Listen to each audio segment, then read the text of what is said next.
సంవత్సరాల తరబడి ఎన్ని మందులు వాడినా మీ మోకాల నొప్పులు తగ్గట్లేదా? ప్రాణ పెయిన్ క్లినిక్ లో అత్యాధునిక చికిత్స. దేశవ్యాప్తంగా 6వ విడత పోలింగ్ జరుగుతుంది. 6 రాష్ట్రాలు 2 కేంద్రపాలిత ప్రాంతాలలో 58 లోక్సభ స్థానాలకు పోలింగ్ కొనసాగుతుంది. దేశ రాజధాని ఢిల్లీ, హర్యానాలోని అన్ని నియోజకవర్గాలకు ఈ దశలోనే ఓటింగ్ పూర్తి కానుంది. ప్రస్తుత సార్వత్రిక ఎన్నికలను మొత్తం 7 విడతలలో నిర్వహిస్తున్నారు. దేశవ్యాప్తంగా మొత్తం 543 లోక్సభ స్థానాలు ఉన్నాయి. 6వ దశతో 486 సీట్లకు పోలింగ్ పూర్తవుతుంది.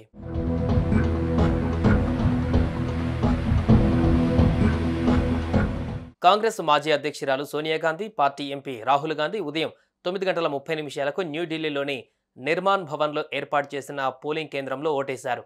అనంతరం ఇద్దరు సెల్ఫీ తీసుకున్నారు. అభిమానులతో ఫోటోలు దిగారు. 6వ విడత ఎన్నికలలో ప్రజలు పెద్ద ఎత్తున బయటకు వచ్చి తమ హక్కుల కోసం, వారి కుటుంబాల భవిష్యత్తు కోసం ఓటు వేయాలని రాహుల్ గాంధీ కోరారు. ఓటు వేసిన అనంతరం రాహుల్ గాంధీ సిరా వేసిన వేళ్లను చూపిస్తూ సోనియా గాంధీతో కలిసి దిగిన ఫోటో పోస్ట్ చేశారు.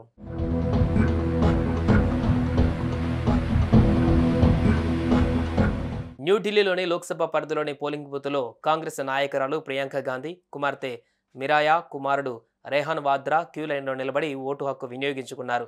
ఓటు వేసిన అనంతరం రాహుల్ గాంధీ, ప్రియాంక గాంధీ, రెహాన్, రాజీవ్ వాద్రా, మిరాయా వాద్రా కొంతసేపు పోలింగ్ స్టేషన్ వద్దే గడిపారు.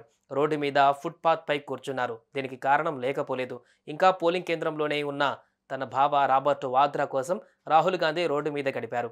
ఓటు వేసిన పోలింగ్ కేంద్రం నుంచి బయటకు వచ్చిన తర్వాత అక్కడి నుంచి వెళ్ళిపోయారు.